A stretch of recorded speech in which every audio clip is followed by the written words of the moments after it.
الحمد لله نحمده ونستعينه ونستغفره ونؤمن به ونتوكل عليه ونعوذ بالله من شرور أنفسنا ومن سيئات أعمالنا من يهده الله فلا مضل له ومن يضلل فلا هادي له ونشهد أن لا إله إلا الله وحده لا شريك له ونشهد أن سيدنا ومولانا محمدا عبده ورسوله أما بعد فأعوذ بالله من الشيطان الرجيم بسم الله الرحمن الرحيم هو الذي أرسل رسوله بالهدى ودين الحق ليظهره على الدين كله ولو كره المشركون وقال النبي صلى الله عليه وسلم كانت بنو إسرائيل تسوسهم الأنبياء كلما هلك نبي خلفه نبي وإنه لا نبي بعدي وسيكون خلفاء وقال النبي صلى الله عليه وسلم أنا العاقب والعاقب الذي ليس بعده نبي وقال النبي صلى الله عليه وسلم إن الله لم يبعث نبيا إلا وقد أخاف أمته الدجال أنا آخر الأنبياء وأنتم آخر الأمم وهو خالف فيكم أمامه وقال النبي صلى الله عليه وسلم والذي نفس أبي القاسم بيده لينزلن عيسى ابن مريم إماما مقسطا وحكما عدلا ليكسرن الصليب وليقتلن الخنزير ثم لئن قام على قبري فقال يا محمد لأجيبنه وقال النبي صلى الله عليه وسلم أنا خاتم النبيين لا نبي بعدي وفي رواية لو كان بعدي نبي لكان عمر يا رب صل وسلم دائما أبدا على حبيبك خير الخلق كلهم هو الحبيب الذي ترجى شفاعته لكل هول من الأهوال مقتحم اللهم صل على محمد وعلى آل محمد كما صليت على إبراهيم وعلى آل إبراهيم إنك حميد مجيد اللهم بارك على محمد وعلى آل محمد كما باركت على إبراهيم وعلى آل إبراهيم إنك حميد مجيد میرے نہایت واجب الاحترام بزرگوں، مسلک اہل سنت والجماعت سے تعلق رکھنے والے غیور نوجوان دوستوں اور بھائیوں، ہماری آج کی کانفرنس کا عنوان ہے ذکر خاتم الانبیاء صلی اللہ علیہ وسلم۔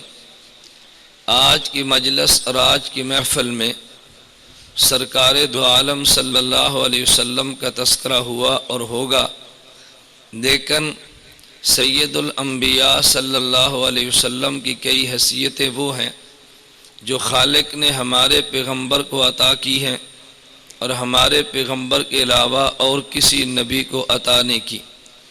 رسول اکرم صلی اللہ علیہ وسلم کی حیثیتیں تو کئی ہیں، مثلاً خاتم الانبیاء صلی اللہ علیہ وسلم نے فرمایا انا سید ولد آدم ولا فخرا، میری حیثیت یہ ہے کہ بنی آدم کا رب نے مجھے سردار بنا کر بھیجا۔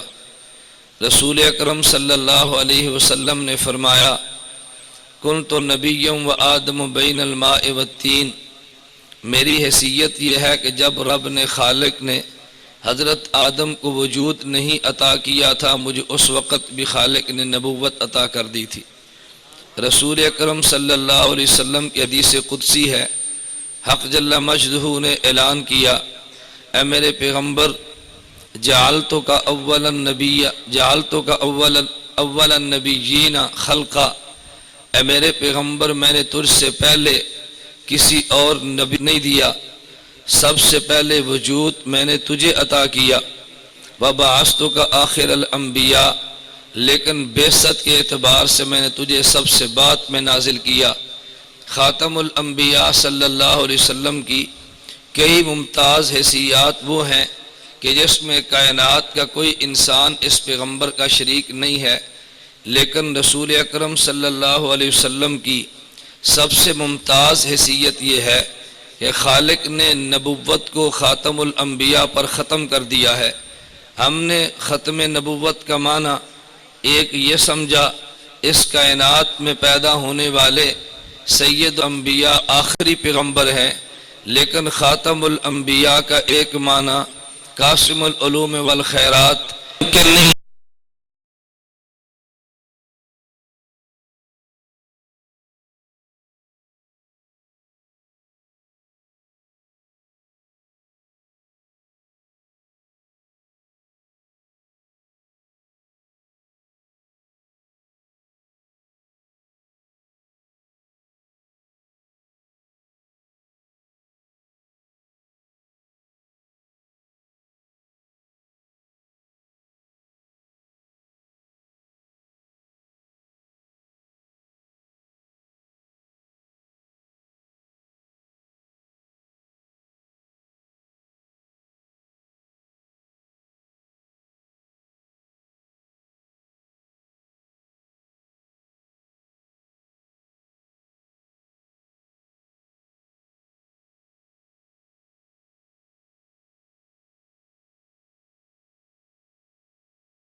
کہ نبی آئے اور جگ نے وجود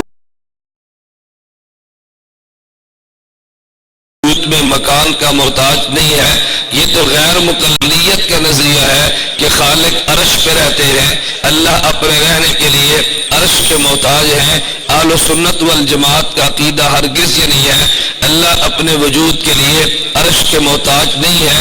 اس لیے اہل سنت والجماعت نے غیر مقلدین سے بڑا واضح سوال کیا، اگر تم یہ بات کہتے ہو خالق عرش پر رہتا ہے تو خالق ہے اور عرش مخلوق ہے، خالق ازل سے ہے مخلوق تو ازل سے نہیں ہے۔ اگر اللہ کو عرش پہ مان لیا جائے تو جب عرش نہیں تھا پھر اللہ کا وجود کہاں پر تھا؟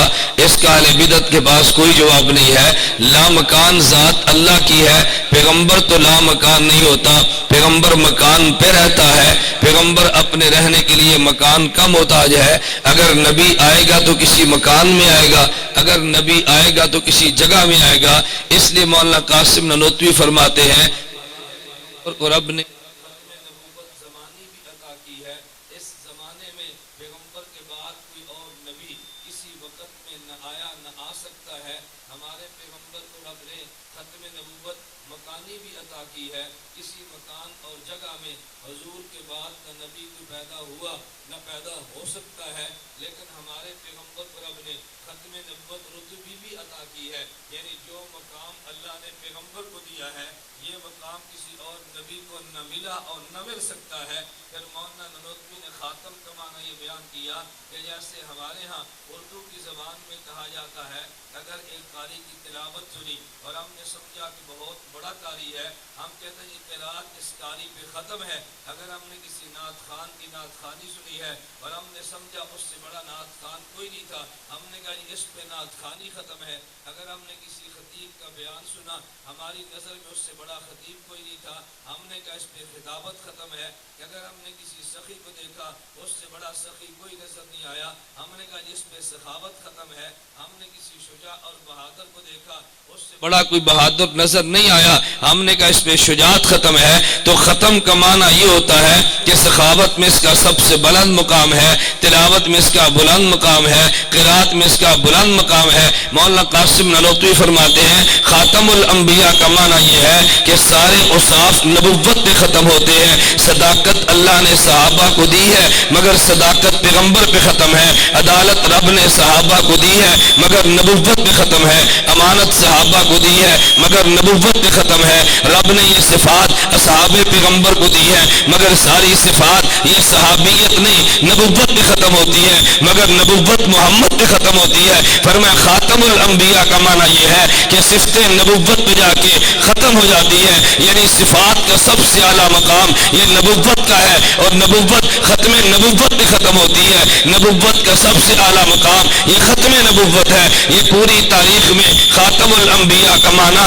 اگر بیان کیا ہے تو مولانا قاسم نانوتوی نے بیان کیا، لیکن اس معنی کو لوگوں نے نہ سمجھا تو کہا جی مولانا قاسم نانوتوی ختم نبوت کا انکار کر رہا ہے۔ واہ سبحان اللہ، یا العجب، ماتم تو تمہیں اپنی عقل پہ کرنا چاہیے۔ جو قاسم نانوتوی کو علوم کو نہ سمجھے، کہیں بریلویت نہیں سمجھی تو قاسم نانوتوی پہ اعتراض کیا کہ غیر مقلد نہیں سمجھا، مولانا نانوتوی پہ اعتراض کیا کہ مماتی نہیں سمجھا تو قاسم نانوتوی پہ اعتراض کیا۔ اعتراض مولانا قاسم نانوتوی پہ مت کرو، اعتراض اپنی عقل پہ کرو۔ اعتراض مولانا قاسم نانوتوی مت کرو، اعتراض اپنی زبان پہ کرو۔ اعتراض قاسم نانوتوی مت کرو، اعتراض اپنے سینے پہ کرو کہ جن کے سینے پہ مولانا قاسم نانوتوی کے علوم کھلے نہیں ہیں۔ خیر میں عرض کر رہا تھا ہمارے پیغمبر کی کئی ایک ایسیات ہیں، لیکن آج کی مجلس میں ہم نے رسالت مآب صلی اللہ علیہ وسلم کی ذات گرامی کا جو تذکرہ کرنا ہے وہ بطور خاتم النبیین کے ہے۔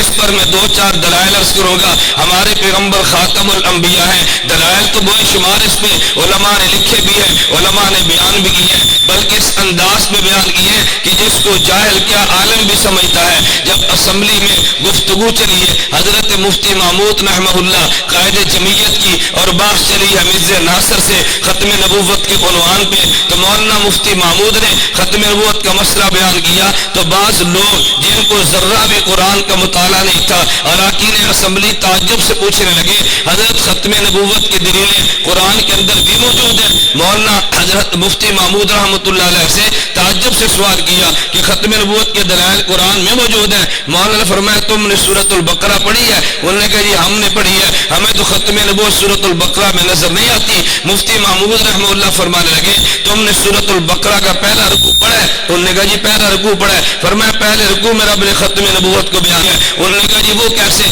فرمایا رب نے ایمان کے لیے اہل ایمان کی صفت بیان کی ہے، الذین یؤمنون بما انزل الیک وما انزل من قبلک۔ اہل ایمان وہ ہے جو ان کتاب پر ایمان لائے جو کتاب میرے پیغمبر تجھ پہ نازل ہوئی ہے، ایمان ان علوم پر لائیں جو تجھ سے پہلے انبیاء پر نازل ہوئی ہے۔ معلوم ہوا ہمارے نبی پہ رب نے کچھ علوم نازل کیے جن پر ایمان لانا اہل ایمان کے لیے شرط ہے، کچھ علوم گزشتہ انبیاء پہ نازل کیے جن پہ ایمان لانا شرط ہے۔ اگر پیغمبر کی بات نبوت کا دروازہ کھلا ہوتا تو رب کہتا تجھ پر بھی ایمان لائیں، تجھ سے پہلے بھی ایمان لائیں اور تجھ سے بعد والے پر بھی ایمان لائیں۔ رب نے بعد والے کا تذکرہ نہ کر کے سورۃ البقرہ میں ثابت کر دیا کہ میرا پیغمبر آخری پیغمبر ہے، اس سے پہلے انبیاء تو گزرے ہیں مگر بعد میں کسی نبی کا وجود نہیں ہوگا۔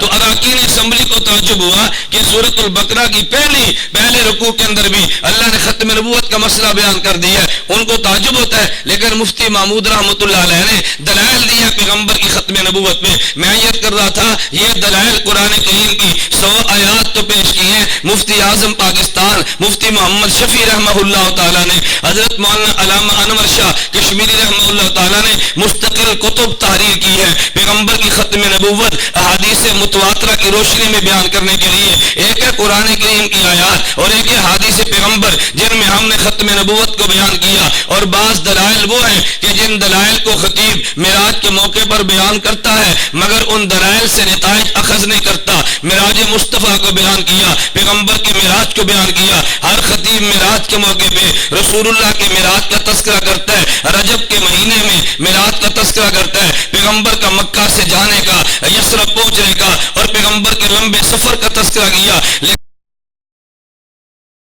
لیکن کیا کبھی ہم مان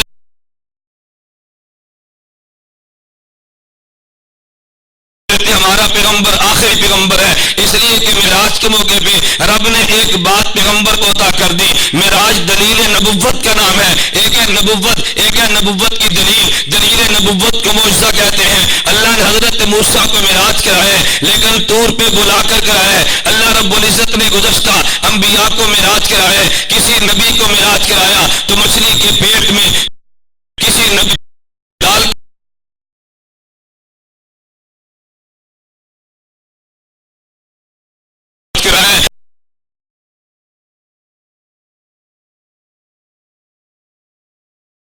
نے ثابت کر دیا میرا پیغمبر جس طرح عرش کے ماورا کوئی مخلوق نہیں ہے تیرے بعد نبوت کا وجود نہیں ہے.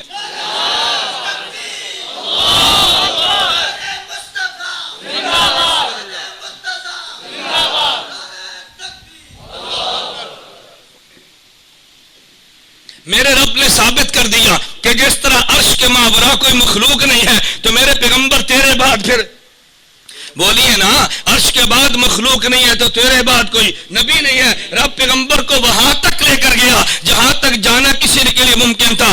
میں ایک بات اشکال کے طور پہ اٹھا کر کہتا ہوں جب رب نے پیغمبر کو معراج کرایا کیا سدرۃ المنتہا پہ جانا کافی نہیں تھا؟ سدرۃ المنتہا اس مقام کا نام ہے. نیچے والے ملائکہ وہ سدرہ بیری تک جاتے ہیں، اوپر والے ملائکہ وہ سدرہ تک آتے ہیں. اوپر کا فرشتہ نیچے نہیں آ سکتا، ارے نیچے کا فرشتہ اوپر نہیں جا سکتا. لیکن پیغمبر کی باری آئی ہے تو سدرۃ المنتہا سے بھی پیغمبر کو رب اوپر صریف الاقلام تک لے کر گئے ہیں. صریف الاقلام سے اوپر اللہ پیغمبر عرش تک لے کر گئے ہیں. لیکن ایک بات بھی کہتا ہوں کبھی ہم بھی غلطی میں یہ بات کیا گزرتے ہیں اللہ نے پیغمبر کو اپنے پاس بلایا ہے، رب نے عرش پہ اپنے پاس بلایا ہے. ارے اپنے پاس نہیں، رب نے عرش پہ بلایا ہے. کبھی لوگ کہتے ہیں یہ نہیں اگر اللہ نے اپنے پاس نہیں بلایا تو ہم نے تو یہ سنا اور ہم نے پڑھا کہ پیغمبر اللہ کلام کیا تو رب پیغمبر یہاں بھی تو بات کر سکتے تھے نا. مدینہ میں بات ہو سکتی تھی، مکہ مکرمہ میں بات ہو سکتی تھی، بیت المقدس میں کلام کیا جا سکتا تھا.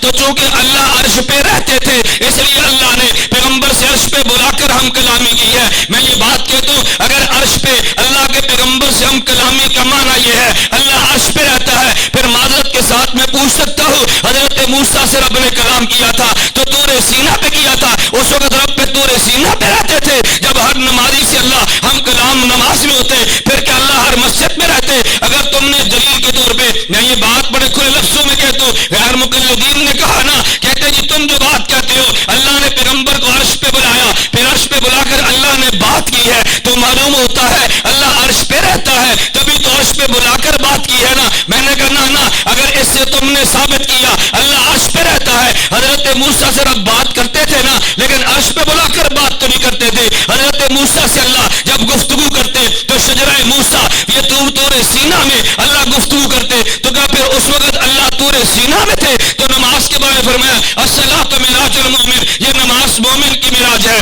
مومن کی معراج کیوں قرار دیا؟ اس لیے کہ مومن نماز میں اللہ سے باتیں کرتا ہے، اللہ مومن کی باتوں کا جواب دیتا ہے. پھر کیا اللہ مومن کی نماز کے پاس ہوتے ہیں؟ میں اس لیے کہتا ہوں عقیدہ وہ بیان کر جو اہل سنت والجماعت کا ہے. اس عقیدے پہ کوئی اشکال نہیں ہے. اللہ چاہے تو کلام کے لیے حضرت موسیٰ کو طور پہ بلا لے، اللہ چاہے کلام کے لیے آدم کو جنت میں بلا لے، میرا اللہ چاہے کلام کے لیے حضرت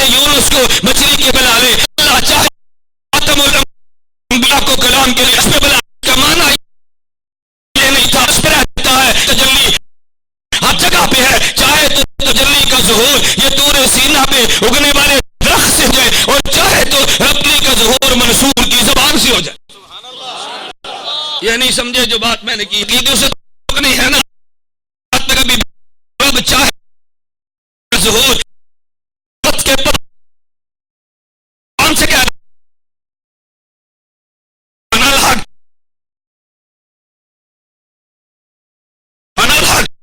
جی منصوبے کا دعویٰ نہیں، تم نے کیا ہے وجود اگر نے موجود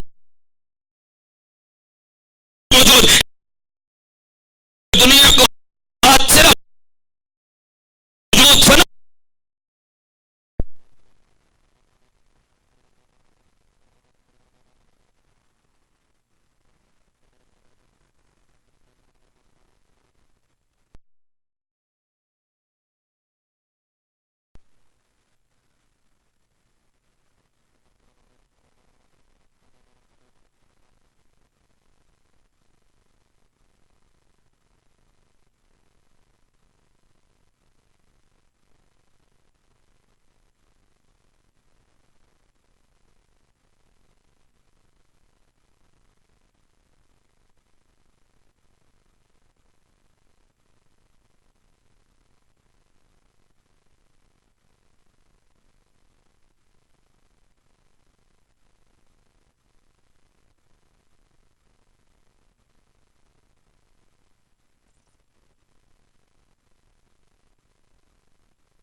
لے جا سکتا ہے. حضرت موسیٰ کو لے جا گیا. خر قیادت تو کون سی قیامت آ گئی ہے. پیغمبر کا جانا بھی معجزہ تھا, حضرت موسیٰ کا کئی جگہوں پہ ہونا بھی معجزہ تھا. ہم نے پیغمبر کے وجود کو متعدد جگہ تھوڑی تھوڑی دیر کے بعد مانا, یہ پیغمبر کا معجزہ تھا. اگر حضرت موسیٰ کو رب یوں لے گیا, کیا یہ پیغمبر کا معجزہ نہیں ہو سکتا؟ یہ پیغمبر کا معجزہ تھا. میں نے عرض کیا, ہم نے جس پیغمبر کو خاتم الانبیاء مانا ہے, رب نے پیغمبر کو وہ چیزیں عطا کی ہیں جو چیزیں بتاتی ہیں ہمارا پیغمبر آخری نبی تھا.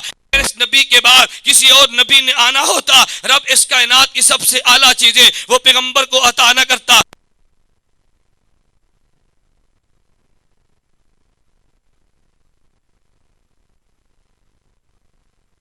رب نے پیغمبر کو معراج کرائی ہے, سارے نبیوں کا امام بنا کر رب نے پیغمبر کو معراج کرائی ہے. عرش تک پہنچا کے رب نے پیغمبر کو معراج کرائی ہے. اگر نبی کے بعد کسی نبی کا وجود ممکن ہوتا, اللہ کوئی مقام سیر کا بلند و بالا چھوڑ دیتا کہ جو پیغمبر کے بعد ہوتا. اسی بات کو پیغمبر نے سمجھایا. صحیح بخاری میں حدیث موجود ہے, فرمایا لوگوں میری مثال گزشتہ انبیاء کی مثال تو یوں ہی ہے کہ جیسے کسی نے محل بنایا, لوگوں نے محل کو دیکھا, محل بڑا خوبصورت تھا, مگر لوگ تعجب میں کہنے لگے ارے کیسا محل بنا ہے, اتنا عمدہ محل بنا دیا اور آخر میں اینٹ کو چھوڑ دیا گیا. لوگ تعجب سے دیکھ رہے تھے. یہی میری اور گزشتہ انبیاء کی مثال ہے. رب نے نبوت کے محل کو بنایا, ایک اینٹ کی جگہ خالی تھی, وہ رب نے محمد کو لگا کے اس محل کو مکمل کر دیا ہے. میں کہتا ہوں جس طرح محل نبوت کو رب نے پیغمبر پہ ختم کر دیا, اب وہاں پہ ذرہ مٹی اور گارے کی گنجائش موجود نہیں ہے, تو بالکل اسی طرح نبوت کے مقام پہ کسی اور نبی کی کوئی گنجائش موجود نہیں ہے. پھر لوگ کہیں گے اور کہتے بھی ہیں, اگر تم یہ بات کہتے ہو اللہ کے پیغمبر آخر الانبیاء ہے، یہ آخر الامم ہے، حضرت پیغمبر کے بعد کوئی اور نبی نہیں آئے گا، حضرت عیسیٰ بھی تو آئیں گے نا۔ میں نے چھوٹا سا کتابچہ عقائد اہل سنت والجماعت کے نام سے تحریر کیا، جب میں نے اس میں بات درج کی حضرت عیسیٰ آئیں گے، وہ نبی کی حیثیت سے نہیں، نبی ہو کر بھی امتی کی حیثیت سے نازل ہوں گے۔ مجھے کسی شخص نے کہا یہ تم نے کہاں سے لکھ دیا کہ حضرت عیسیٰ آئیں گے نبی ہونے کے باوجود امتی کی حیثیت سے آئیں گے؟ میں نے کہا یہ موقف میرا نہیں ہے، حضرت مولانا یوسف لدھیانوی شہید رحمت اللہ علیہ نے بالکل یہی موقف آپ کے مسائل ان کے حل میں درج کی ہے۔ حضرت عیسیٰ آئیں گے ہمارا عقیدہ ہے، مگر عیسیٰ علیہ السلام نبی ہونے کے باوجود ہمارے پیغمبر کے امتی ہونے کی حیثیت سے آئیں گے، شریعت پیغمبر کی ہوگی، نافذ حضرت عیسیٰ کریں گے۔ میں ایک بات معذرت کے ساتھ کہتا ہوں، حضرت عیسیٰ کو ماننے والوں، نزول عیسیٰ کا عقیدہ رکھنے والوں، اگر عیسیٰ کو مانتے ہو حضرت عیسیٰ جو کام کریں گے وہ بھی تو مان لینے چاہیے نا۔ اگر آدمی نزول عیسیٰ کا عقیدہ رکھے مگر حضرت عیسیٰ کے سارے کام کو نہ مانے تو گویا اس نے حضرت عیسیٰ کے رسول کو مانا ہی نہیں ہے۔ حضرت عیسیٰ جو آ کر کام کریں گے، کبھی تم نے ان کاموں پہ غور کیا؟ حضرت عیسیٰ کون کون سے کام کریں گے؟ دجال کو قتل کر دیں گے، حضرت عیسیٰ یہودیت کا کلا کما کر دیں گے، حضرت عیسیٰ عیسائیت کے فتنے کو مٹا دیں گے، حضرت عیسیٰ امام مہدی کو مصلی پر امام بنا کے مقتدی بنیں گے، حضرت عیسیٰ علیہ السلام حضرت عیسیٰ برو کلب میں شادی کریں گے، اولاد پیدا ہوگی، حضرت عیسیٰ 40 سال تک رہیں گے، جہاد کا اعلان کریں گے، خلافت کو قائم کریں گے، دجال کو قتل کر دیں گے۔ ایک کام حضرت عیسیٰ اور بھی کریں گے نا، اس کام کو دیوبندی بیان کرے گا مگر دیوبندیت کی طرف اپنے نام نہاد نسبت کرنے والا کبھی بیان نہیں کرے گا۔ حضرت عیسیٰ جب سارے فتنے مٹا دیں گے، ابھی ایک فتنہ باقی ہوگا، اپنے عمل سے مٹا دیں گے۔ بلکہ میں ایک بات کہتا ہوں، حضرت عیسیٰ دجال کے خلاف جہاد کریں گے، تنہا ہوں گے، باقی امت کو ساتھ ملائیں گے۔ اگر عیسائیت کا قلعہ کما کریں گے، حضرت عیسیٰ تنہا ہوں گے، ساتھ نبی کوئی نہیں ہوگا، پیغمبر کی امت ہوگی۔ لیکن ایک فتنے کو مٹانے کے لیے اللہ حضرت عیسیٰ اور محمد رسول اللہ دو نبیوں کو ملا کر کام لے گا تاکہ اس فتنے کا وجود بھی مٹا دیا جائے۔ وہ فتنہ کون سا ہوگا؟ آج فتنہ پوری امت میں نظر آ رہا ہے۔ ابھی آج مغرب کی نماز کے بعد چند ایک نوجوان جہاں پہ میں ٹھہرا تھا مجھے ملنے کے لیے آئے، کہتے ہیں مولانا ہم نے ایک سوال کرنا ہے۔ میں نے کہا جی بڑے شوق سے کیجیے۔ کہتے ہیں تم جو یہ بات کہتے ہو کہ حضرت رسول اللہ صلی اللہ علیہ وسلم قبر اختر میں زندہ ہیں اور پیغمبر کی حیات کا دنیا میں کوئی منکر نہیں تھا عنایت اللہ شاہ گجراتی کے وجود سے قبر، میں نے کہا میں آج بھی کہتا ہوں کوئی شخص اس کا قائل نہیں تھا۔ اگر تمہارے علم میں کوئی شخص ہو آپ مجھے اس کا نام تحریر کر دو تاکہ ہمیں بھی پتہ چل لے ہمارے اکابر نے معاذ اللہ غلط لکھا ہے، ہمیں پتہ چل لے۔ جب اس کا کوئی نام پیش نہیں کر سکتے پھر طرح طرح کے دائیں بائیں ہو کر بہانے بنانے لگے گے۔ میں یہ عرض کر رہا تھا جب یہ فتنہ رونما ہوا کہ حضرت رسول اللہ قبر اختر کے اندر زندہ نہیں ہے، جب یہی فتنہ رونما ہوا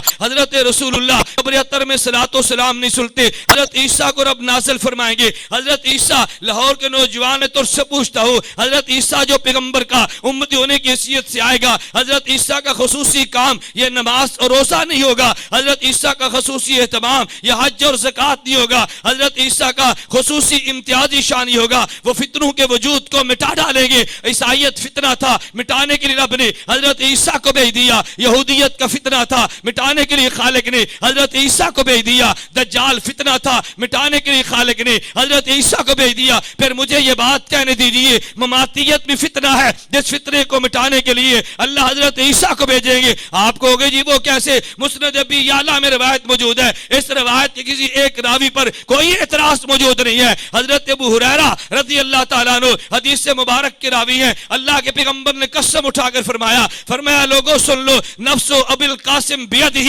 اس اللہ کی قسم اٹھاتا ہوں جس کے قبضہ قدرت میں ابو القاسم محمد کی جان ہے، لینزلن عیسیٰ بن مریم، حضرت عیسیٰ بن مریم آسمان سے نازل ہوں گے، اماما مقسطا، امام بن کے نازل ہوں گے، حکما عدلا، ارے عادل حاکم بن کے نازل ہوں گے، لیکسرن الصلیب، حضرت عیسیٰ صلیب کو توڑ دیں گے، لیقتلن الخنزیر، ارے خنزیر کو قتل کر دیں گے، یعنی عیسائیت کا وجود بھی مٹ جائے گا، یہودیت کا وجود بھی مٹ جائے گا۔ ثم لیورثن علیہ المال، حضرت عیسیٰ کو مال پیش کیا جائے گا، لا یقبلن، عیسیٰ مال قبول نہیں کریں گے۔ جب سارے فتنے مٹائیں گے پھر آخر میں عیسیٰ پیغمبر کے روضے پر آئیں گے۔ خاتم الانبیاء صلی اللہ علیہ وسلم فرماتے ہیں ثم لئن قاما علی قبری، پھر عیسیٰ میری قبر پر آئیں گے، کہیں گے یا محمد، وہ یا محمد کہیں گے، لأجیبنہ، عیسیٰ یا محمد کہے گا، میں پیغمبر اس کا جواب دوں گا۔ حضرت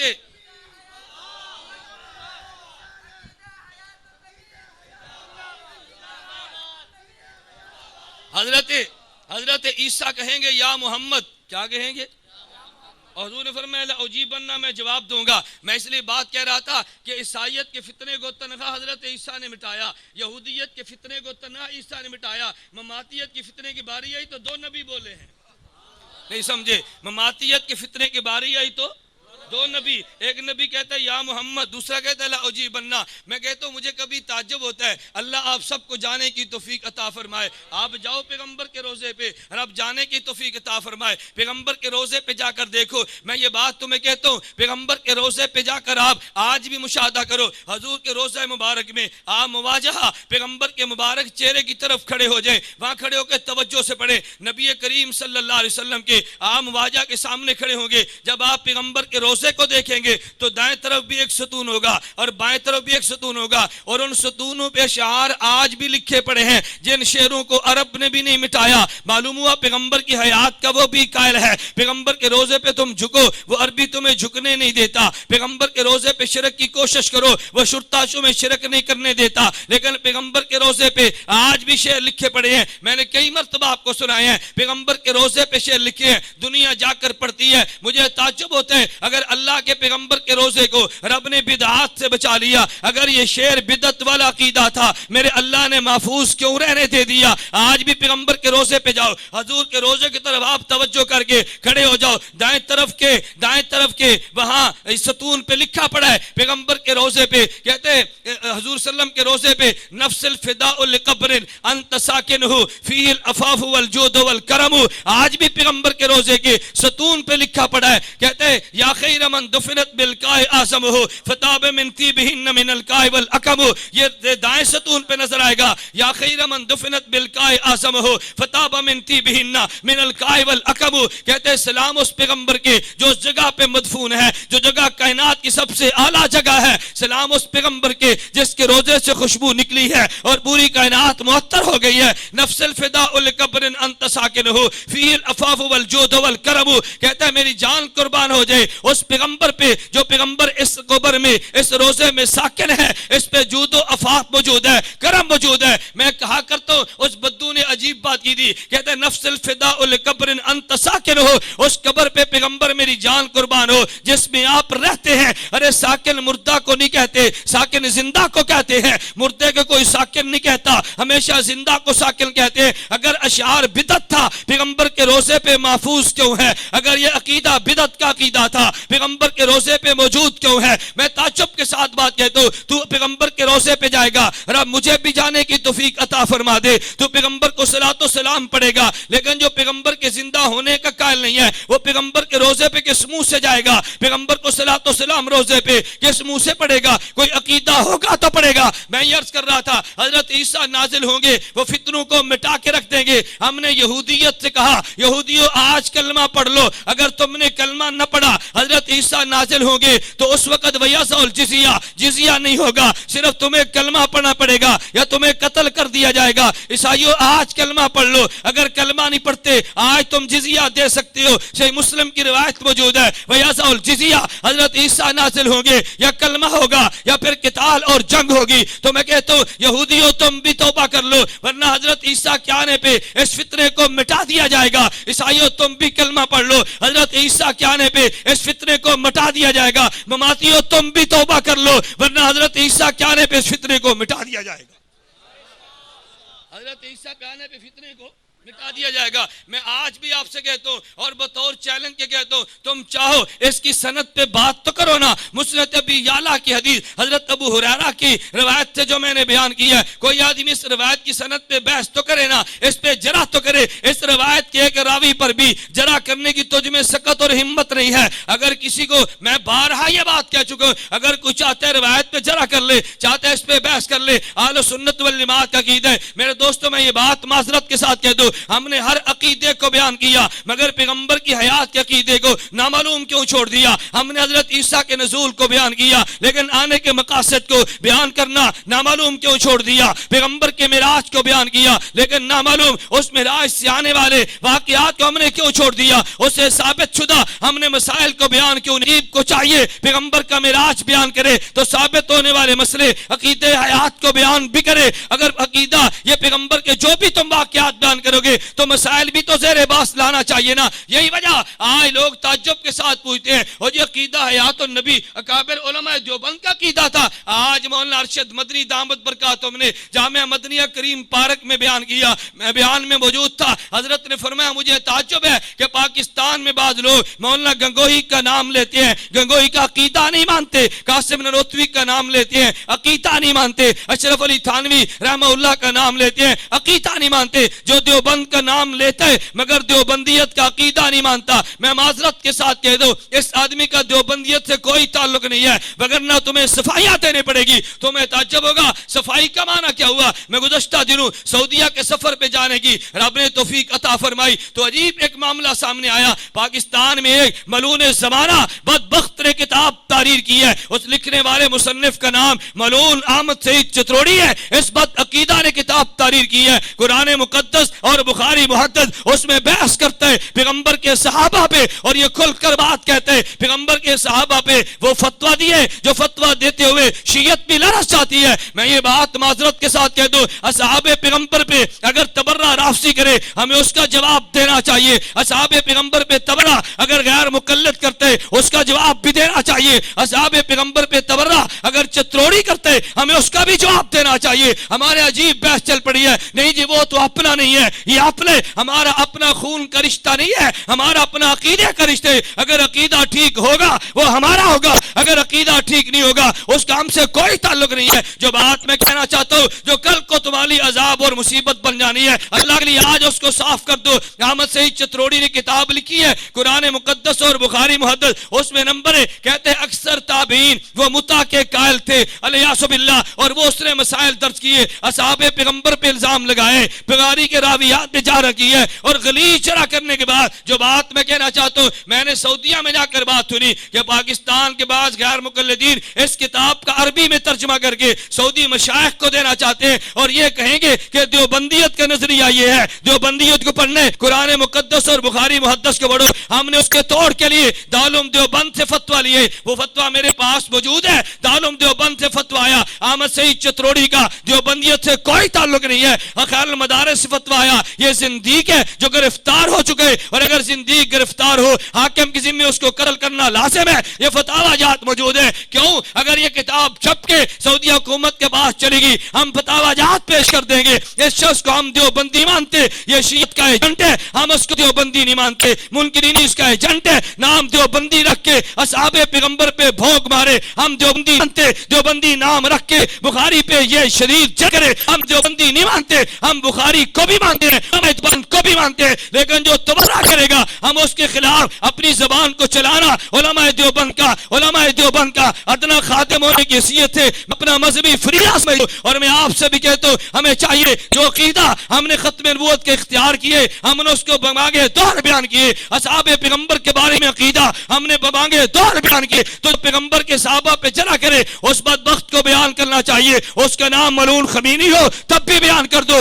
اس کا نام حسین بٹالوی ہو تب بھی بیان کر دو، اس کا نام طالب روان ہو تب بھی بیان کر دو، اور اس کا نام احمد سعید چتروڑی ہو تب بھی بیان کر دو۔ یہ بات ٹھیک ہے غلط ہے؟ بلند آواز سے کہنا ٹھیک ہے غلط ہے؟ آج تک ہم نے عقیدہ حیات کو بیان کیا ہی نہیں ہے، ہمارے عقائد سٹیج پر زیر بحث آئے نہیں ہے، مسلسل ایک طبقہ بیان کرتا جا رہا ہے، بولتا چلا جا رہا ہے، اور آج جب ہم نے بولنا شروع کیا کہتے ہیں تم نے دیوبندیت کو توڑا ہے۔ میں نے کہا نہیں دیوبندیت کو ہم نے نہیں، دیوبندیت کو 1957 میں اشاعت و توحید نے توڑا تھا، ہم نے تو جوڑنے کی بات کی ہے۔ ان عقائد پہ آ جو علماء دیوبند کے عقائد تھے تاکہ دیوبندیت جمع ہو جائے. آپ حضرات کے علم میں کئی حضرات مجھ پہ گلا اور شکوہ کرتے ہیں کہ نہیں مولانا تم فلاں کے بارے میں نرمی رکھتے ہو, فلاں کے بارے میں نرمی رکھتے ہو, فلاں کے بارے میں نرمی رکھتے ہو. میں آج اسٹیج پر معذرت کے ساتھ یہ بات پھر کہتا ہوں, میں جامع افسا کا مجھے بھی دکھ اور درد ہے, لال مسجد کا مجھے بھی دکھ اور درد ہے, قاضی عبدالرشید شہادت کا مجھے بھی دکھ اور درد ہے. کیا میں اتنا بے ایمان ہوں کہ مجھے ان شہداء اور ان شہیدات جو بچی ہیں مجھے ان کے درد نہیں ستاتی ہوگی؟ ہر اہل ایمان جس کے دل میں رتی برابر ایمان موجود ہے اس کو دکھ ضرور ہوگا, لیکن اس دکھ کی آڑ میں اپنے اکابر علماء کے خلاف بولنا, میں اس کو قتل کم از کم جائز نہیں سمجھتا. وفاق المدارس کے اکابر یہ ہمارے اکابر ہیں, ہمیں چاہیے اگر غلطی بھی ہو جائے تب بھی اپنی زبان کو بند رکھے. جمعیت کے اکابر یہ ہمارے اکابر ہیں, ہمیں ان کے خلاف زبان درازی نہیں کرنی چاہیے. سپاہ صحابہ کے قائدین ہمارے اکابر ہیں, ہمیں ان کے خلاف اپنی زبان کو بند رکھنا چاہیے. تبلیغی جماعت کے اکابر یہ ہمارے اکابر ہیں, ہمیں ان کے خلاف اپنی زبان بند رکھنی چاہیے. میں اس لیے بات کہتا ہوں دنیا بھر کا کفر جمع ہے آج دیوبندیت کو مٹانے کے لیے. اللہ کے لیے تم تو ایک ہو جاؤ. اگر ہماری جنگ باطل سے ہے, ہماری جنگ اپنوں سے نہیں ہے, اپنا غلطی کر بھی لے اس کو سینے سے لگایا جاتے, لیکن غیروں سے جنگ لڑی جاتی ہے. ہم نے عجیب طرز اختیار کیے, کبھی لال مسجد کی آڑ میں اپنے اکابر کو گالیاں, جامع حفصہ کی آڑ میں اپنے بزرگوں کو توڑنے. نہیں بابا, معذرت کے ساتھ یہ بات کہتا ہوں, لال مسجد کے مسئلے پہ آپ کا کیا کردار ہے, میرا کیا کردار ہے, ہم نے کون سا کردار ادا کیے؟ مولانا فضل الرحمان کو گالی میں تب دوں جب لال مسجد کے مسئلے پہ میں وہاں پر نہیں گیا, میں نے احتجاج نہیں کیا, میں نے وہاں پہ مظاہرہ نہیں کیا, میں نے وہاں جا کر ان کا دفاع نہیں کیا. کیا میں دفاع نہیں کر سکتا تھا؟ میں نے دفاع کیا نہیں ہے, اور میں ان کو گالیاں دے رہا ہوں کہ تم نے دفاع کیوں نہیں کیا؟ ہم تو سارے ایک صف کے اندر کھڑے تھے. ہم سب کو اس مجرمانہ غفلت سے توبہ کرنی چاہیے, اس کا ہر کس زمانہ نہیں ہے. اپنے اکابر کے خلاف زبان درازی کرو. میں نے کئی بار معذرت کے ساتھ کہا ہماری امریکہ سے جنگ ہے, کون نہیں جانتا؟ عالمی صہیونی یہودیت سے جنگ ہے, کون نہیں جانتا؟ ہندو کافر سے جنگ ہے, کون نہیں جانتا؟ کیا ان جنگی حالات میں آپس میں لڑا جاتے؟ اگر میں عقیدے کی بنیاد پہ کسی شخص کی مخالفت کروں تو مجھے لوگ کہتے تم نے مماتی کی مخالفت کی ہے. میں کہتا ہوں وہ تو نظریاتی طور پہ تیرا نہیں تھا. اگر غیر مقلد کے خلاف بات کی ہے وہ تو نظریاتی طور پہ تیرا نہیں تھا. جو نظریاتی طور پہ اپنے ہی تھے مخالفت کرنی ہے تو ان کو کرو, لیکن اپنے اکابر کے خلاف ہمیں کم از کم زبان کو روک لینا چاہیے. انشاءاللہ ثم انشاءاللہ آپ اس کے فوائد محسوس کریں گے. اللہ مجھے بھی توفیق عطا فرمائے, اللہ آپ کو بھی توفیق عطا فرمائے. میں آخری بات کہنے لگوں, میں نے عرض کیا ہمارے پیغمبر خاتم الانبیاء ہیں, ہم نے خاتم الانبیاء اپنے پیغمبر کو مانے. خاتم الانبیاء جس نبی کو مانے, رب نے ختم نبوت کے بعد نبوت کے دروازے کو بند کر دیا, اب کوئی اور نبی پیدا نہیں ہوگا. لیکن ایک منٹ بھئی, یہ کیا ہوا؟ سبحان اللہ. یہ معنی تھوڑا تھا کہ آخری بات ہے تم اٹھنا شروع کر دو. میں نے آپ سے کئی بات معذرت سے عرض کی ہے, تمہارا سفر بہت تھوڑا ہوتا ہے, تم پتہ نہیں کیوں تنگ آ جاتے ہو. میں نے گزارش کی ہے, بات سمجھو. اللہ نے نبوت کے دروازے کو بند کر دیا, لیکن دو کام رب نے جاری رکھ دیے. نمبر ایک, کفر کا کلا کما کرنے کے لیے اللہ نے جہاد کے دروازے کو کھول دیا. نمبر دو, مسائل کے حل کے لیے رب نے اجتہاد کے دروازے, توجہ رکھنا, رب نے اجتہاد کے دروازے کو کھول دیا. جہاں پر ہمارا عقیدہ یہ ہے, ہم نے حضور کو آخری نبی مانا, ان کے بعد کوئی اور نبی پیدا نہیں ہوگا. ہمیں دو نظریات کا اور بھی قائل ہونا چاہیے. نمبر ایک, جہاد قیامت تک جاری رہے گا, اس جہاد کو کوئی مٹانا چاہے تو نہیں مٹا سکتا. نمبر دو, اجتہاد کا دروازہ رب نے کھول دیا. جو مسئلے پہلے پیغمبر بتاتا, اب مسئلہ مجتہد بتائے گا. ہم پیغمبر کو اگر آخری نبی مانتے ہیں, ختم نبوت کی برکت سے ہمیں جہاد کو بھی ماننا چاہیے, اور ختم نبوت کی برکت سے ہمیں اجتہاد کو بھی ماننا چاہیے. تم جہاد پہ عمل کرو گے, اللہ دنیا میں سر بلندی عطا کرے گا. مجتہد کا اجتہاد مان لو گے, پوری شریعت پر عمل کی توفیق عطا کر دے گا. دعا کرو اللہ میں شریعت پر عمل کی بھی توفیق دے, اللہ شریعت کے نفاذ کے لیے جہاد کی بھی توفیق عطا فرمائے. دو چیزیں الگ الگ ہیں, نمبر ایک شریعت کو اختیار کرنا, نمبر دو شریعت کو نافذ کرنا. شریعت کو لینے کے لیے مجتہد کو ماننا ضروری ہے, اور شریعت کے نفاذ کے لیے جہاد کا ہونا ضروری ہے. دیوبندیت میں تینوں چیزیں موجود ہیں. مولانا ابو الحسن ندوی رحمہ اللہ تعالیٰ نے دارالعلوم دیوبند کے 7 سالہ اجتماع پہ بڑی نایاب بات فرمائی دی. فرمایا دیوبندیت 3 چیزوں کا نام ہے. نمبر 1 علم, نمبر 2 تقوی, نمبر 3 جہاد. اگر علم نہیں ہے تو تجھے غور کرنا چاہیے میرا علماء دیوبند سے تعلق ہے یا نہیں. اگر تقوی نہیں ہے تجھے غور کرنا چاہیے علماء دیوبند سے تعلق ہے یا نہیں. اگر جہاد زندگی میں نہیں ہے تب بھی غور کرنا چاہیے میرا علماء دیوبند سے تعلق ہے یا نہیں. دعا کریں اللہ میں علم بھی عطا فرما دے, اللہ میں تقوی بھی عطا کر دے, اور دعا کریں اللہ میں جہاد کی نعمت بھی عطا کر دے. وآخر دعوانا ان الحمدللہ رب العالمین. کیا امام احمد بن حنبل کو اللہ تعالیٰ کی زیارت ہوئی تھی. ایک منٹ بھائی، کیا امام احمد بن حنبل کو اللہ کی زیارت ہوئی تھی؟ دو چیزیں الگ الگ ہیں. نمبر ایک خواب میں اللہ کی زیارت کرنا، نمبر دو عالم بیداری میں زیارت کرنا. حضرت امام احمد بن حنبل کو حق جل مجدہ کی زیارت ہوئی ہے، مگر عالم بیداری میں نہیں، عالم خواب میں. اور عالم خواب میں یہ دنیا کا جسم آنکھ زیارت نہیں کرتی، بلکہ انسان کی روح زیارت کرتی ہے، اور روح عرش تک بھی سفر کرتی ہے، روح مکہ اور مدینہ کے سفر بھی کرتی ہے. تو عالم بیداری میں خواب ہونا اور ہے، اور عالم رویا میں خواب ہونا، یہ زیارت ہونا اور بات ہے. عالم بیداری میں نہیں تھی، عالم رویا میں تھی. لا تدرک الابصار وہو یدرک الابصار کا معنی یہ ہے آدمی عالم بیداری میں دنیا والی آنکھ سے اللہ کا دیدار نہیں کر سکتا. یہی وجہ معراج کے موقع پہ جن علماء نے گفتگو کی ہے کہ خاتم الانبیاء صلی اللہ علیہ وسلم کو اس آنکھ سے زیارت ہوئی ہے یا نہیں ہوئی، ہمارے جمہور اس بات کے قائل تھے زیارت ہوئی ہے. لیکن ہوئی کیسے؟ کہتے ہیں پیغمبر اس جستے عنصری کے ساتھ رہتے ہوئے رب نے روحانیت کو غالب کر دیا. جو کام روح سے ہوتا ہے پیغمبر کے جسد سے رب لیتے رہے. عرصہ 2 سال سے تقریباً آپ فرما رہے ہیں. میں آج ذاکر نائک تو کئی بار کہہ چکا ہوں، میں نے آپ سے کئی بار گزارش کی، ہر مرتبہ چٹ آتی ہے جب بیان ختم ہوتا ہے پھر ذاکر نائک جاتا ہے. میں نے کئی بار کہا نا ایک جلسہ اسی پہ کر لو تاکہ روز روز کا مسئلہ ختم ہو جائے. کوئی شخص اس موضوع پہ جلسہ نہیں کرتا، جب جلسہ ختم ہوتا ہے پھر کہتا ہے ذاکر نائک کے بارے میں کیا ہے. میں نے دوست میں الحمدللہ استاد جی فرما رہے ہیں کچھ نہ کچھ ان کے سامنے ضرور رکھ دو. ذاکر نائک کے بارے میں نے آپ سے گزارش کی ہے. نمبر 1، ذاکر نائک 3 طلاق کو ایک کہتا ہے، جو اہل سنت والجماعت کا عقیدہ نہیں ہے بلکہ روافض اور مرزائیوں کا عقیدہ ہے. نمبر 2، لعنت لاندی یار بات سنو. نمبر 2، میں نے کہا ذاکر نائک جہاد کا قائل نہیں ہے. آپ کو کہ جی وہ کیسے؟ ذاکر نائک عالمی صہیونی ایجنڈے کی بات کرتا ہے. ذاکر نائک کہتا ہے جہاد اس وقت ہوگا کہ جب پوری دنیا میں جہاد اس وقت ہوگا جب خلیفۃ المسلمین اجازت دے. مگر خلیفے سے مراد ایک ملک کا بادشاہ نہیں ہے بلکہ پوری انسانیت کا جب ایک خلیفہ ہوگا وہ